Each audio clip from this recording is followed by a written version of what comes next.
Hey guys, I'm Nick and welcome back to the channel. Well, I literally just got home. I've got home from the cinema, having just seen the new Indiana Jones film, Indiana Jones and the Dial of Destiny.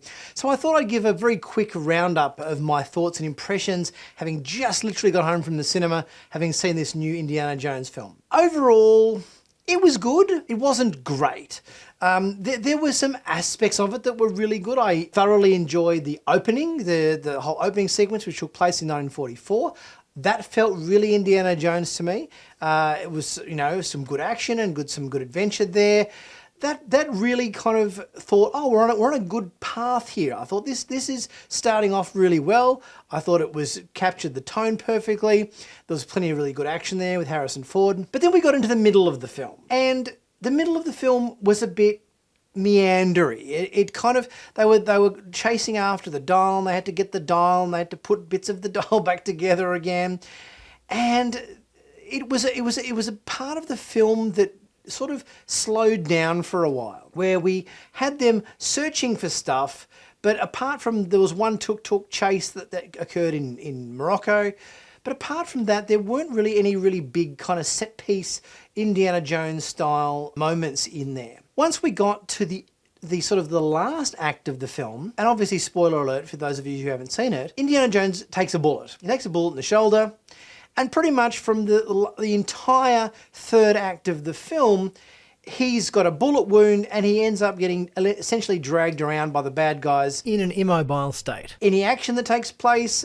Phoebe Waller-Bridge does, her character of Helena. There were shots in the trailer that weren't even in the movie. There's an interesting diversion at the end with the whole time travel thing, traveling back to ancient Greece. But it just, if I was comparing this film to, say, Indiana Jones and the Kingdom of the Crystal Skull, which most people think this isn't the best Indiana Jones film. There was a lot of cheesy, corny parts in Crystal Skull, where you just sort of roll your eyes and go, oh, that's a bit corny or a bit cheesy or whatever. You know, Indiana Jones getting nuked in the fridge, you know, stuff with Shia LaBeouf's character swinging through the trees with monkeys and everything.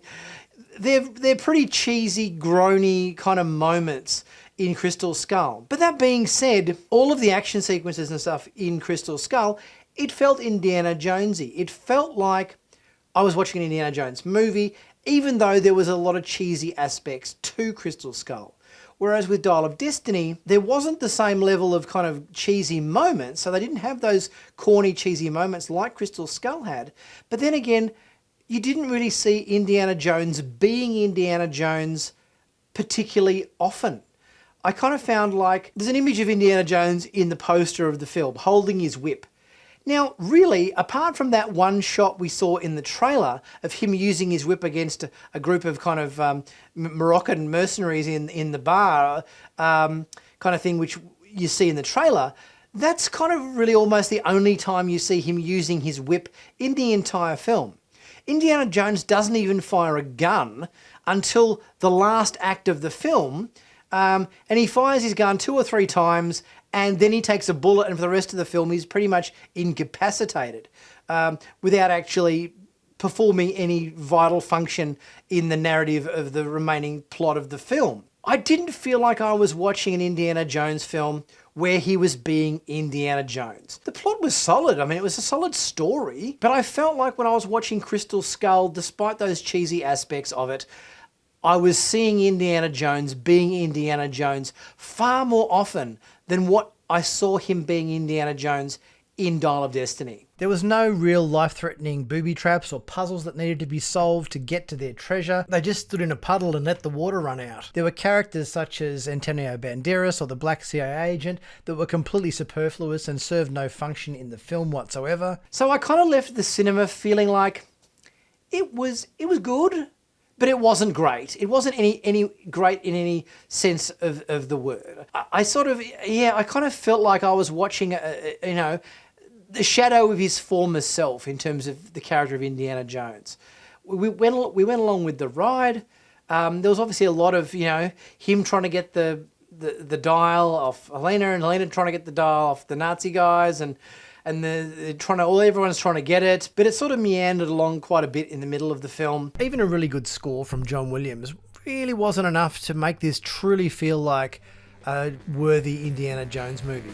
And a little bit of a pale comparison to particularly the first three Indiana Jones movies, which sit on such a high pedestal for me. But guys, let me know what you think.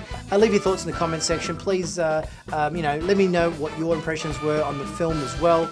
Don't forget to leave a comment, subscribe to the channel if you haven't already done so, and check out my merch page if you haven't done that as well. I'll be back soon with my next video. I'll see you guys soon.